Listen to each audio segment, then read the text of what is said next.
സംസ്ഥാനത്ത് മഴയുടെ ശക്തി കൂടുന്നു. ഈ ജില്ലകളിൽ നാളെയും റെഡ് അലർട്ട് പ്രഖ്യാപിച്ചിട്ടുണ്ട്. നാളെ ഏത് ജില്ലയ്ക്ക് അവധി ലഭിച്ചിട്ടുണ്ട്, ആ ഒരു അപ്ഡേഷനാണ് ഇന്നൊരു വീഡിയോ ഭാഗത്ത്. വീഡിയോയിൽ മുൻപ് വീഡിയോ ലൈക്ക് ചെയ്യുക, ചാനൽ സബ്സ്ക്രൈബ് ചെയ്യാൻ വേണ്ടി ശ്രമിക്കുക.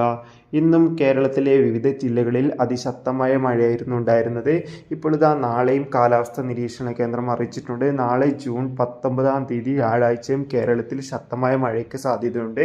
മലപ്പുറം, കോഴിക്കോട്, വയനാട്, കണ്ണൂർ, കാസർഗോഡ്, പാലക്കാട് തുടങ്ങിയ ജില്ലകളിൽ ഇപ്പോൾ ഓറഞ്ച് അലർട്ടാണ് നാളെ പ്രഖ്യാപിച്ചിട്ടുള്ളത്.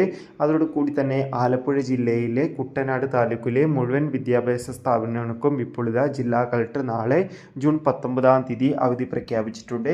എന്തായാലും കാത്തിരിക്കാം കൂടുതൽ അപ്ഡേഷൻ അറിയാൻ വേണ്ടി. നിങ്ങൾ ഏത് ജില്ലയിലാണ് താമസിക്കുന്നത് തീർച്ചയായും കമൻറ്റ് ചെയ്യുക. അവിടെ മഴ എങ്ങനെയാണെന്ന് കൂടി കമൻറ്റ് ചെയ്യാൻ വേണ്ടി ശ്രമിക്കൂ. കൂടുതൽ സിനിമാ വാർത്തകളും മറ്റു വാർത്തകൾക്കും വേണ്ടി ചാനൽ സബ്സ്ക്രൈബ് ചെയ്യുക.